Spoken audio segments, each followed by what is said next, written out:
नमस्कार विद्यार्थियों, स्वागत है आप सभी का हमारे ऑनलाइन प्लेटफॉर्म अभिज्ञान क्लासेस रतनगढ़ में। मैं मूलचंद डूडी, वरिष्ठ अध्यापक हिंदी, आप सबका हमारे इस ऑनलाइन प्लेटफॉर्म पर तहे दिल से हार्दिक अभिनंदन और स्वागत करता हूं। विद्यार्थियों, आज से हम शुरू करने जा रहे हैं संपूर्ण हिंदी व्याकरण 0 लेवल से। आपको पता है कि हिंदी व्याकरण है ये अनेक प्रतियोगी परीक्षाओं में अपना एक महत्वपूर्ण स्थान रखता है। जो भी प्रतियोगी परीक्षाएं होती हैं और जिनमें हिंदी व्याकरण से संबंधित जो टॉपिक दिए होते हैं, उन टॉपिकों को बारीकी से समझे बिना हमें उस एग्जाम में सफलता प्राप्त नहीं कर सकते। इसलिए आज से हम हिंदी व्याकरण के सभी प्रकरणों का बारीकी से अच्छी तरह से समझते हुए अध्ययन करेंगे, ताकि प्रतियोगी परीक्षा में हम अच्छे से अच्छे अंक प्राप्त कर सकें और सफलता प्राप्त कर सकें। आज का हमारा जो पहला टॉपिक है हिंदी व्याकरण का, वो है वर्ण विचार। ये वर्ण विचार का जो टॉपिक है, ये वरिष्ठ अध्यापक रेट L1 and 2 पटवार, राजस्थान पुलिस, SI, ASI, परी BSTC, PTT इत्यादि सभी प्रतियोगी परीक्षाओं हेतु उपयोगी है। तो आज से हम प्रारंभ करने जा रहे हैं हिंदी व्याकरण के अंतर्गत पहला प्रकरण वर्ण विचार। देखिए, भाषा है वो विचारों के आदान प्रदान करने का एक माध्यम है, और व्यक्ति अपना जो संप्रेषण है वो भाषा के माध्यम से ही करता है। और भाषा में अगर हम वर्ण विचार के टॉपिक को अच्छी तरह से तैयार कर लेते हैं तो निश्चित रूप से भाषा पर अपनी पकड़ बहुत अच्छी हो जाती है। तो एक भाषा का संपूर्ण अध्ययन करने के लिए उसका जो वर्ण विचार का जो प्रकरण है उसका गहनता से अध्ययन करना बहुत जरूरी है। तो करते हैं आज की इसे क्लास की शुरुआत और देखते हैं वर्ण विचार। वर्ण क्या है, ध्वनि क्या है, अक्षर क्या है, इनके अलावा वर्णमाला किसे कहते हैं, वर्णों की कितने भेद हैं, वर्तमान में हिंदी निदेशालय द्वारा हिंदी भाषा में वर्णों की कुल संख्या कितनी निर्धारित की गई है, वर्णों के भेद कौन कौन से हैं और किन किन आधारों पर उनके भेद किए जा सकते हैं, उन सभी का विस्तार से हम अध्ययन करेंगे। तो करते हैं आज की इस क्लास की शुरुआत और बढ़ते हैं आगे हमारे टॉपिक पर। और ये रहा आज का अपना टॉपिक वर्ण विचार। वर्ण विचार का टॉपिक है ये हिंदी भाषा का अध्ययन करने और उसकी अच्छी तरह से जानकारी प्राप्त करने के लिए बहुत ही आवश्यक है। तो वर्ण विचार प्रकरण के अंतर्गत सबसे पहले हम जानेंगे ध्वनि किसे कहते हैं, कि ध्वनि क्या है, वर्ण क्या है, अक्षर क्या है। तो सबसे पहले हम देखेंगे ध्वनि को, कि ध्वनि किसे कहते हैं। ध्वनि होती है वो भाषा की सबसे छोटी इकाई मानी जाती है। मौखिक स्तर पर है वो ध्वनि भाषा की सबसे छोटी इकाई मानी जाती है। ध्वनि कहते किसे, जिस प्रकार मैं आपके सामने बोल रहा हूं, मेरे मुख से उच्चरित जो वर्ण हैं वो ही क्या कहलाते हैं, ध्वनि कहलाते हैं। तो देखते हैं ध्वनि की परिभाषा किसे कहते हैं। ध्वनि मुख से निसृत, मुख से निसृत एवं उच्चरित, मुख से निसृत एवं उच्चरित हवा का वह स्फोट, हवा का वह स्फोट, स्फोट से तात्पर्य विद्यार्थी उच्चारण, हवा का वह स्फोट यानी स्फोट से तात्पर्य क्या है, उच्चारण। हवा का वह स्फोट या उच्चारण है, यानी हम कह सकते हैं कि मुख से निसृत या उच्चरित हवा का वह स्फोट या उच्चारण है जिसके खंड नहीं किए जा सकते, जिसके खंड नहीं किए जा सकते, जिसके खंड नहीं किए जा सकते, खंड नहीं किए जा सकते, उसे ध्वनि कहते हैं, उसे ध्वनि कहते हैं।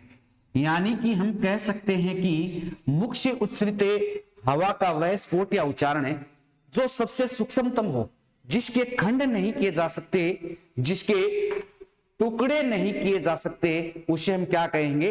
ध्वनि कहेंगे। स्फोट से तात्पर्य है उच्चारण की, यानी जब हम किसी शब्द का या वर्ण का उच्चारण करते हैं तो उच्चारण करने पर हमारे मुख से जो हवा का स्फोट बाहर आता है, और जिसके खंड नहीं किए जा सकते, जो अखंड है, जिसके टुकड़े नहीं किए जा सकते, उसे हम क्या कहते हैं? ध्वनि कहते हैं। अब ध्वनि के बारे में कुछ विशेष तथ्य हैं, वो आप नोट कर लीजिए कि ध्वनि के बारे में जो विशेष तथ्य हैं वो क्या है। यानी ध्वनि क्या है? ध्वनि भाषा का लघुतम सर्वेखंड है। सर्वे यानी जिसको सुना जा सके, तो ध्वनि भाषा का लघुतम सबसे छोटा सर्वेखंड है। तो एक नंबर पर लिखिए, ध्वनि भाषा का लघुतम सर्वेखंड है। यानी कि मैं कह सकता हूं कि ध्वनि के टुकड़े नहीं किए जा सकते, ध्वनि के खंड नहीं किए जा सकते। और कैसा है ये? सर्वेखंड है, जिसको सुना जा सके। तो ध्वनि भाषा का लघुतम सर्वेखंड है। आगे लिखिए, ध्वनि भाषा की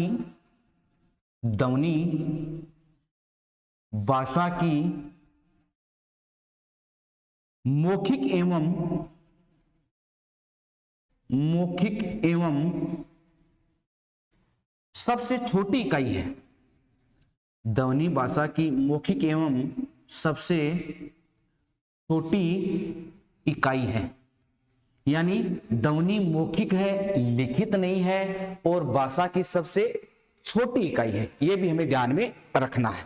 आगे देखिए,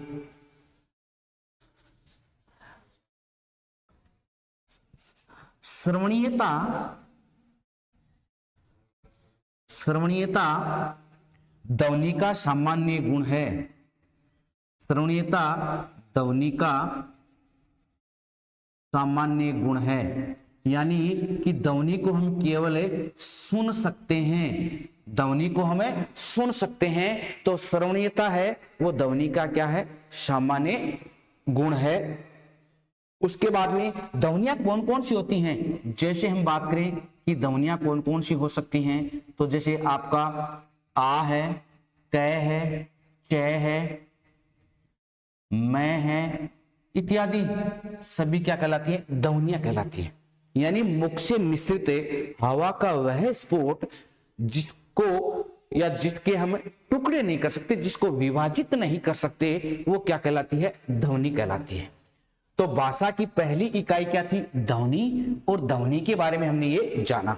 ध्वनि के विशेष तथ्य क्या है? कि ध्वनि भाषा का लघुतम सर्वेखंड है, ध्वनि भाषा की मौखिक एवं सबसे छोटी इकाई है, और श्रवणीयता है वो ध्वनि का क्या है? सामान्य गुण है, था ध्वनि को सुना जा सकता है। और यह रही आपके सामने ध्वनियां। मुख से उच्चारित जो भी स्वर वर्ण होते हैं वो क्या कहलाते हैं? ध्वनि कहलाते हैं। ठीक है।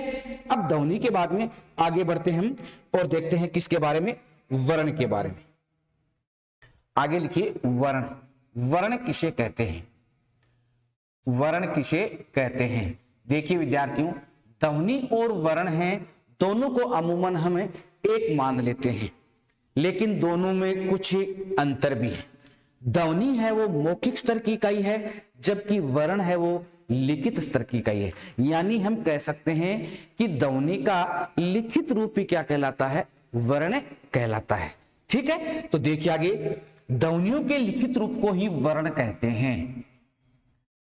ध्वनियों के लिखित रूप को वर्ण कहते हैं।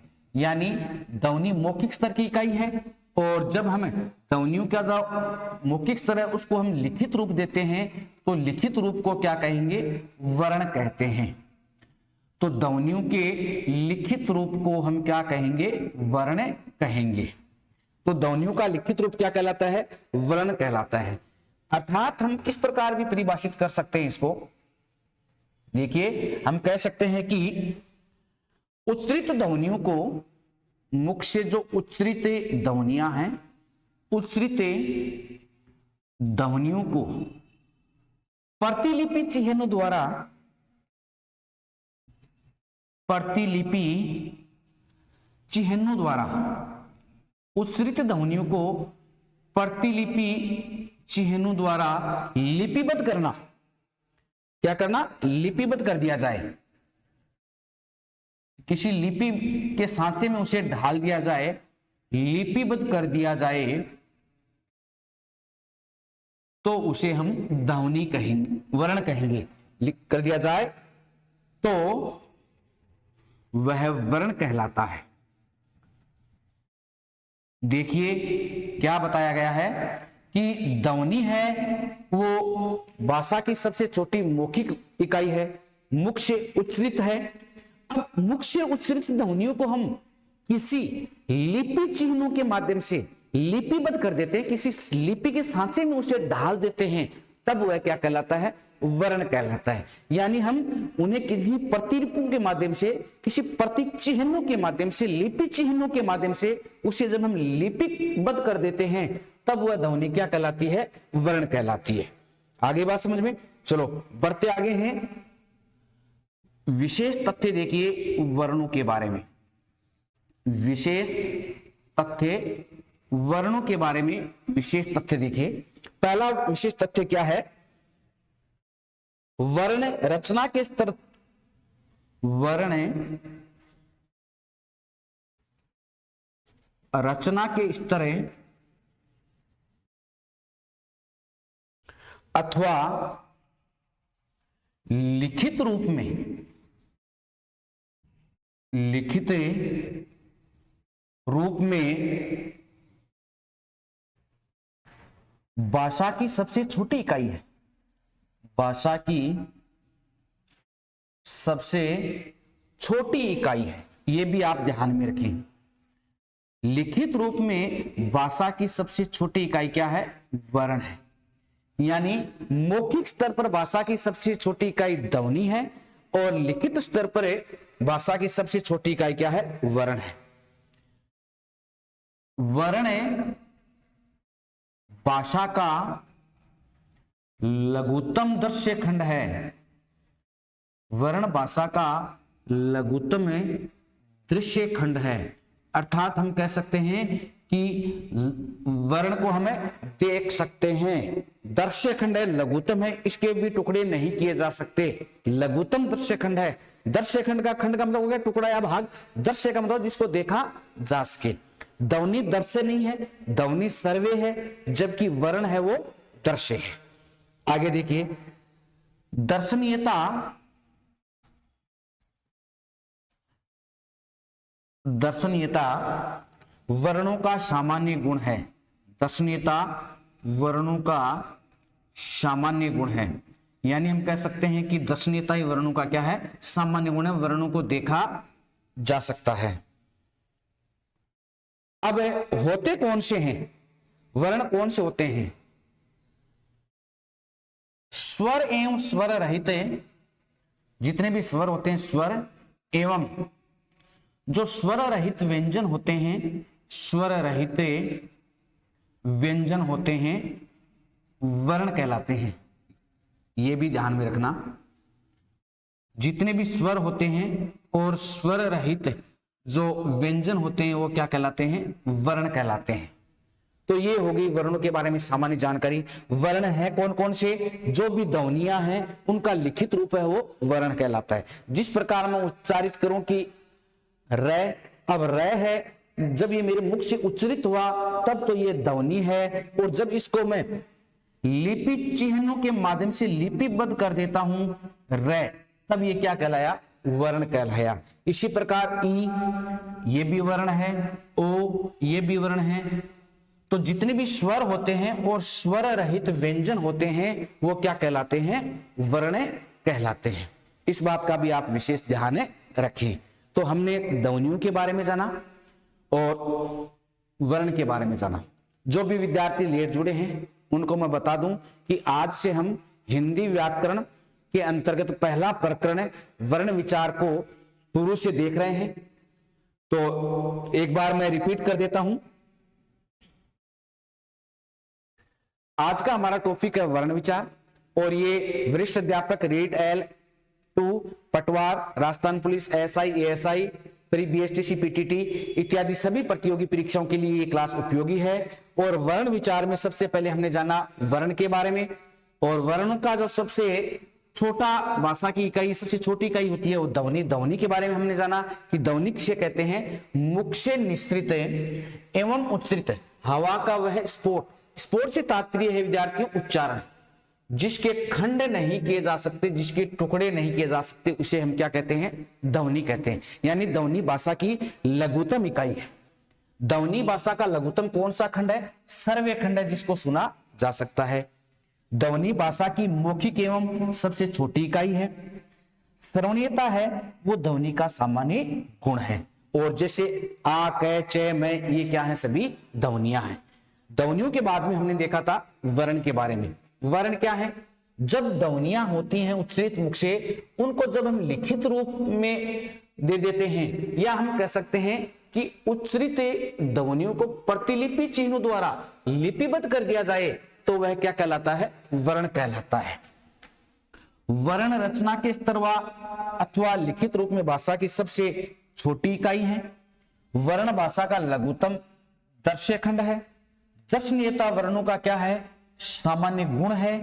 स्वर एवं स्वर रहित व्यंजन होते हैं वो वर्ण कहलाते हैं, जैसे र, ई, ओ, ये सभी क्या है, वर्ण है। यानी ध्वनियों का लिखित रूप भी क्या कहलाता है, वर्ण कहलाता है। हम संक्षेप में ये कह सकते हैं। ठीक है, बढ़ते हैं आगे। उसके बाद में आगे हम देखते हैं किसके बारे में, अक्षर के बारे में। ये अक्षर किसे कहते हैं, अक्षर किसे कहते हैं, अक्षर क्या होते हैं। देखिए विद्यार्थियों, ध्वनि भाषा की सबसे छोटी इकाई है, मौखिक स्तर की इकाई है, और ध्वनि का लिखित रूप ही क्या कहलाता है, वर्ण कहलाता है। अब अक्षर किसे कहेंगे, स्वर या व्यंजनों या स्वर से युक्त व्यंजन जिनका उच्चारण एक ही श्वास में, एक ही झटके के साथ किया जाए, उसे हम क्या कहेंगे, अक्षर कहेंगे। तो लिखिए, जिस ध्वनि समूह का उच्चारण, जिसे ध्वनि समूह का उच्चारण, जिस ध्वनि समूह का उच्चारण श्वास के एक ही आघात में किया जाए, उच्चारण श्वास के एक ही आघात में किया जाए, एक ही आघात में किया जाए, आघात का मतलब होता है झटके में, एक ही आघात में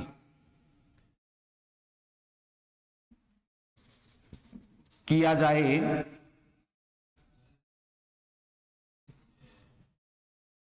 उसे अक्षर कहते हैं। उसे क्या कहते हैं, अक्षर कहते हैं। यानी अक्षर क्या होते हैं, अक्षर वे वर्ण या ध्वनियां या ध्वनियों का समूह होता है जिनका उच्चारण श्वास के एक ही आघात में किया जाता है। जैसे उदाहरण स्वरूप हम देखें तो जैसे जी, हां, ए, री, ये अक्षर कहलाते हैं। क्यों, क्योंकि इनमें स्वर भी हैं और स्वर युक्त व्यंजन भी हैं, लेकिन इनका उच्चारण हम श्वास के एक ही आघात में कर रहे हैं। इसका उच्चारण हम ऐसे नहीं कर रहे हैं, रे और ई, रे ई, इस प्रकार उच्चारण नहीं कर रहे हैं। जैसे जी है तो इसका उच्चारण हम ऐसे नहीं कर रहे हैं, जय ई, नहीं, इसका उच्चारण हम श्वास के एक ही आघात में कर रहे हैं, जी, हां, ए, री। यानी वे वर्ण जिनका उच्चारण या ध्वनियों का वह समूह है जिसका उच्चारण श्वास के एक ही आघात में किया जाए, वो क्या कहलाते हैं, अक्षर कहलाते हैं। तो हमने ध्वनि के बारे में जाना, वर्ण के बारे में जाना, अक्षरों के बारे में जाना। अब हम आगे देखेंगे हिंदी वर्णमाला, कि हिंदी वर्णमाला में वर्तमान में कितने वर्ण हैं वो शामिल हैं, कौन कौन से वर्ण होते हैं, स्वर कौन से होते हैं, व्यंजन कौन से होते हैं, उनके बारे में हम आगे देखेंगे। तो सबसे पहले हम पढ़ते हैं वर्णमाला के बारे में। वर्णमाला किसे कहते हैं, वर्णमाला, वर्णमाला किसे कहेंगे।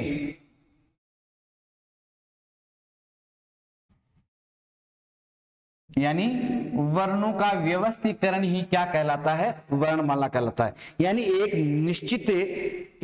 निश्चित ढांचे के अनुसार पूर्व में निर्धारित और संपूर्ण ध्वनियों का जो समूह है वो क्या कहलाता है? वर्णमाला कहलाता है। तो देखिए परिभाषा, वर्णमाला की परिभाषा लिख लेते हैं कि वर्णमाला कहते किसे हैं। देखिए, पूर्व निर्धारित, वर्णमाला पूर्व निर्धारित होती है, अर्थात हम वर्णमाला में अपनी तरफ से कुछ नया नहीं जोड़ सकते। पूर्व निर्धारित, निश्चित क्रम में व्यवस्थित,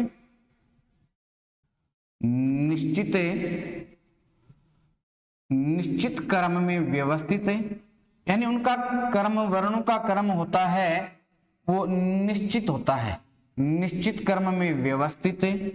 लिखित, वर्णमाला सदैव क्या होती है? लिखित भी होती है, ये भी ध्यान रखें।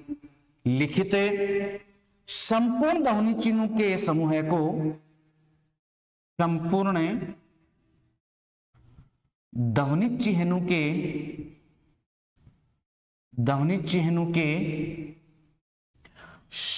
समूह को वर्णमाला कहते हैं। यानी हम कह सकते हैं कि वर्णों का वह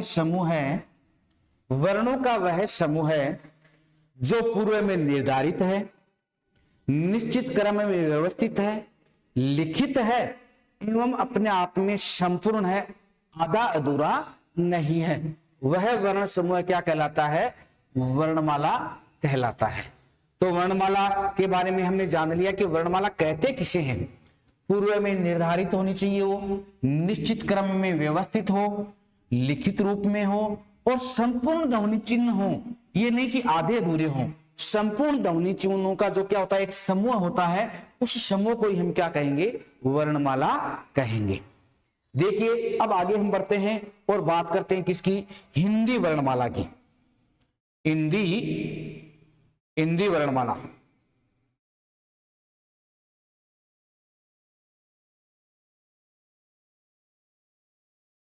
हिंदी वर्णमाला की बातें करेंगे कि हिंदी वर्णमाला में कौन कौन से वर्ण हैं। देखिए विद्यार्थियों, प्रत्येक भाषा की अपनी एक वर्णमाला होती है। जिस प्रकार आप जानते हैं कि अंग्रेजी है, अंग्रेजी में 26 अक्षर होते हैं, 26 अक्षरों की उनकी जो वर्णमाला है, उसी प्रकार हिंदी है।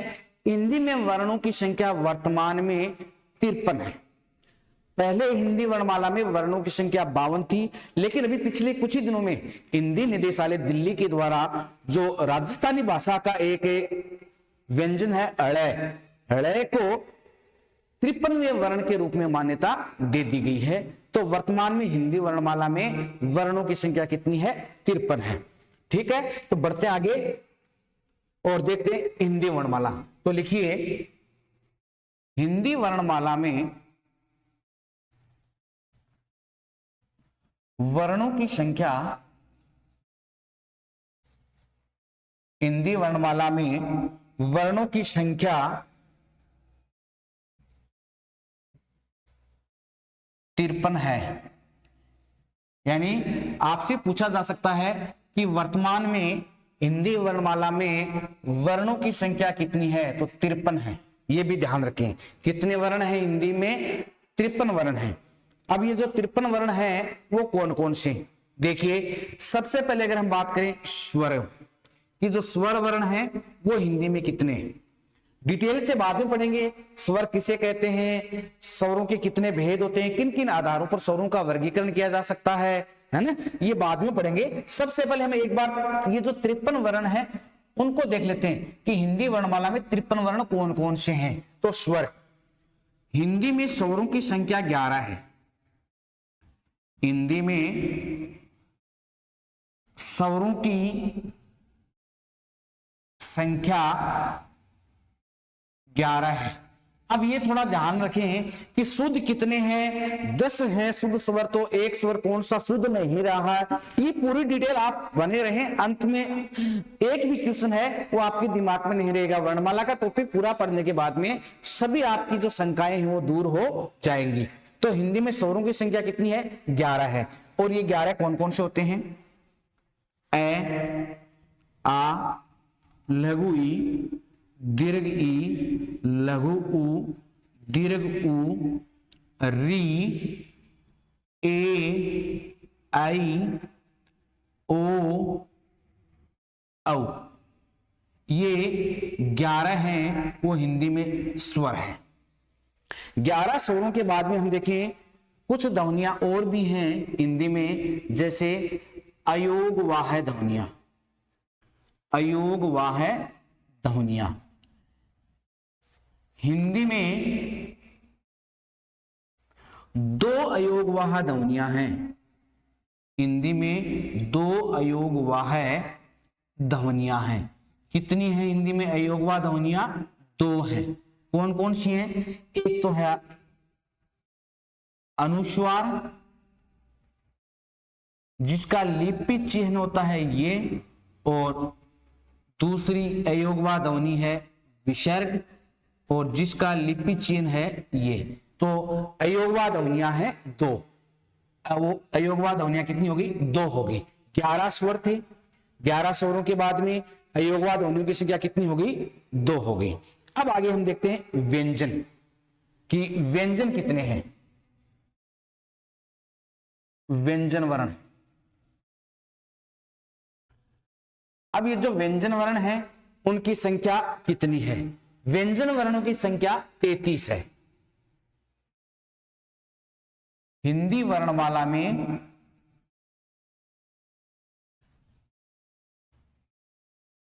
33 व्यंजन वर्ण हैं।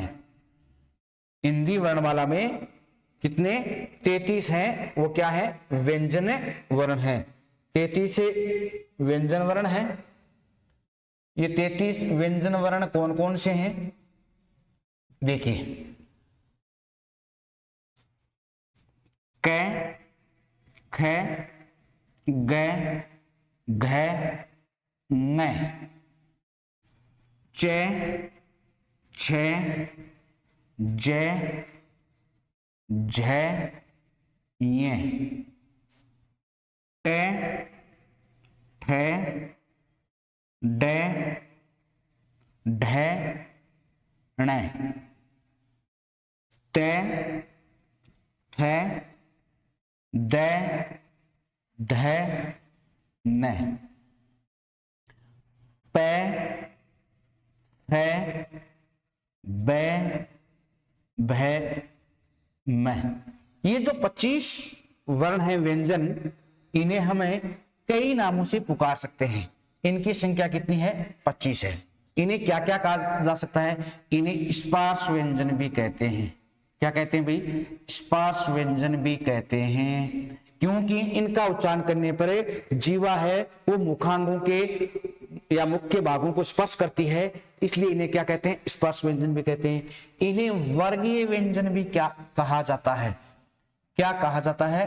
वर्गीय व्यंजन भी कहा जाता है। क्यों? क्योंकि ये प्रत्येक एक एक वर्ग के द्योतक हैं। क वर्ग, ये आपका हो गया कौन सा वर्ग? क वर्ग। क वर्ग के अंतर्गत 5 व्यंजन आते हैं। च वर्ग, च वर्ग में भी 5 व्यंजन हैं। ट वर्ग, ट वर्ग में भी 5 हैं। और त वर्ग, त वर्ग में भी 5 हैं। और प वर्ग में भी 5 हैं। यानी ये प्रत्येक वर्ग में 5-5, तो कुल मिलाकर कितने हो गए? 25 व्यंजन हो गए, जिन्हें क्या कहा जाता है? वर्गीय व्यंजन भी कहा जाता है और जिन्हें स्पर्श व्यंजन भी कहा जाता है। तो 25 तो हो गए आपके व्यंजन वर्ग। तो 11 हमने स्वर देखे, उसके बाद में 2 हमने अयोगवाह ध्वनियों के बारे में जाना, और 25 हो गए स्पर्श व्यंजन। उसके बाद में आगे देखिए अंतस्थ व्यंजन। अंतस्थ व्यंजन, हिंदी वर्णमाला में अंतस्थ व्यंजनों की संख्या 4 है। तो लिख लीजिए, हिंदी वर्णमाला में अंतस्थ व्यंजनों या अंतस्थ व्यंजन 4 हैं। कितने हैं भाई? 4 हैं। और ये 4 कौन कौन से होते हैं? ये, रे, ले, व। इन्हें अंतस्थ क्यों कहते हैं? क्योंकि इनकी स्थिति होती है वो स्वर एवं व्यंजनों के मध्य की होती है, इसलिए इन्हें अंतस्थ व्यंजन भी कहा जाता है और इन्हें अर्ध स्वर भी कहते हैं। क्या कहते हैं? अर्ध स्वर भी कहते हैं। वैसे र है उसको परकंपित भी कहा जाता है, व को पार्श्विक, ल को पार्श्विक भी कहा जाता है, ये हम बाद में देखेंगे। फिलहाल हमें उन 53 वर्णों को देख रहे हैं कि हिंदी वर्णमाला में वर्तमान में कौन कौन से 53 वर्ण शामिल किए गए हैं। अंतस्थ व्यंजन के बाद में आपका आता है ऊष्म व्यंजन। ऊष्म व्यंजन, ऊष्म व्यंजन कौन कौन से होते हैं? हिंदी वर्णमाला में ऊष्म व्यंजनों की संख्या भी कितनी है? 4 है।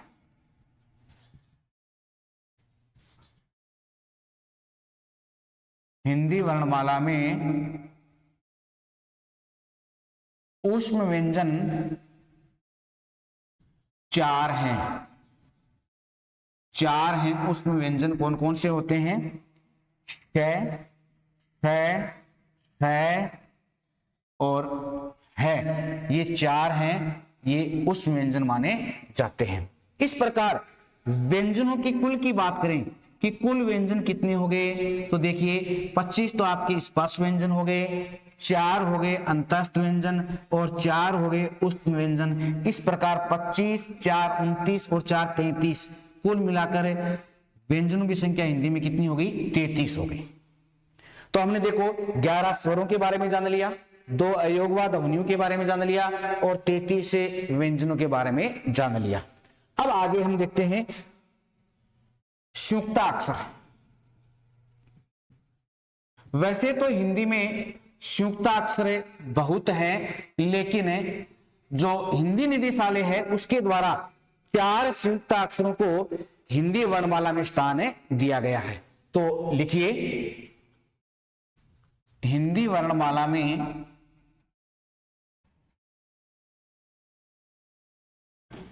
4 संयुक्ताक्षर हैं। 4 संयुक्ताक्षर हैं।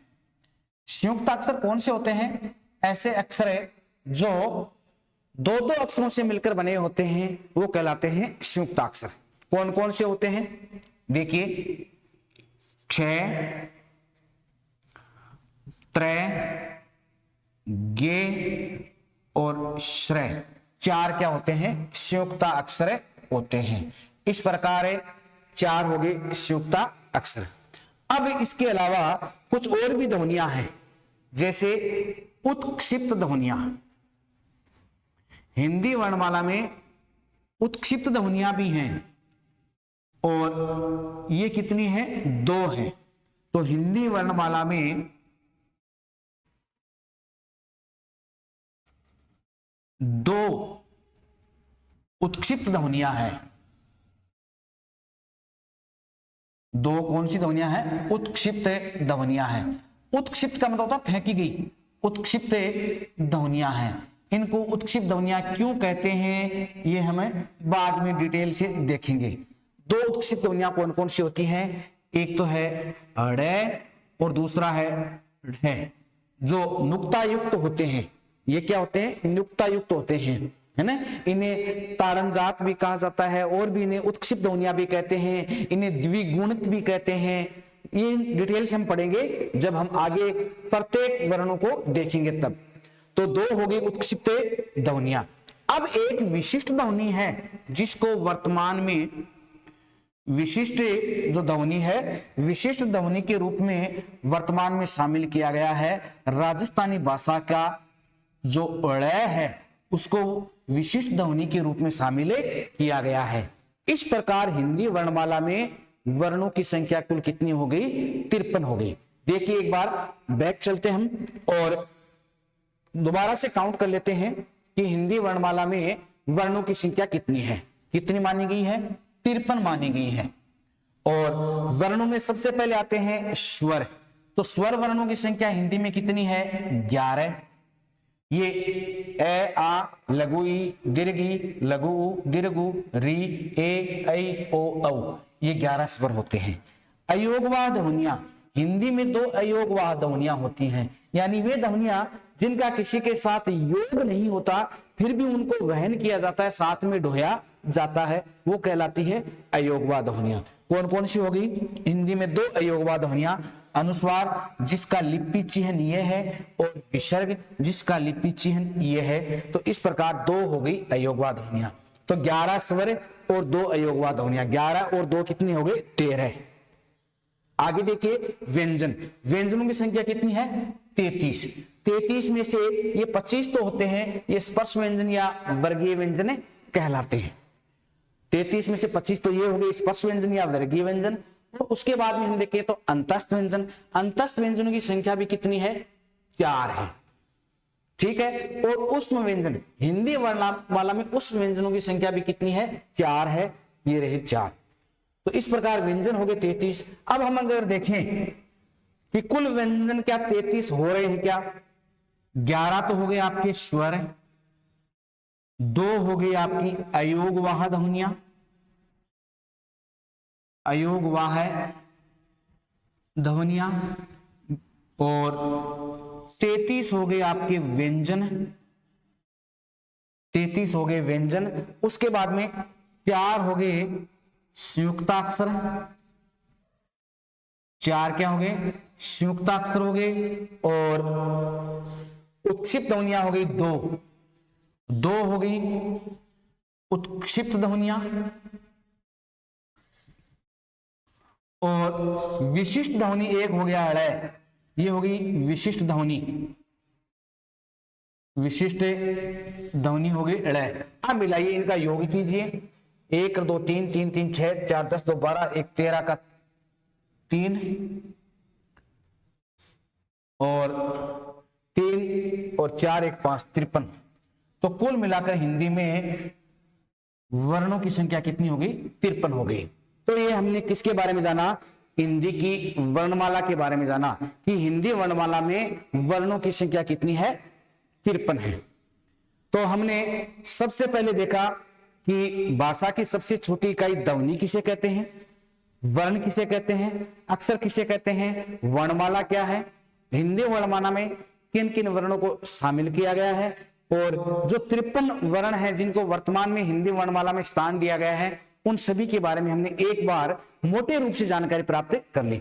अब हम पढ़ेंगे डिटेल से कि प्रत्येक वर्ण के बारे में पढ़ेंगे कि स्वर किसे कहते हैं, स्वर कितने प्रकार के होते हैं, स्वरों के कितने भेद हैं, किन किन आधारों पर स्वरों के भेद किए जा सकते हैं, वो हम आगे विस्तार से पढ़ेंगे। तो आज की क्लास में इतना ही, मिलते हैं कल एक नई क्लास के साथ और करेंगे एक नए टॉपिक का प्रारंभ। हिंदी वर्णमाला में स्वर और स्वरों के बारे में हम पढ़ेंगे अगली क्लास में। तब तक के लिए धन्यवाद। जय हिंद, जय भारत।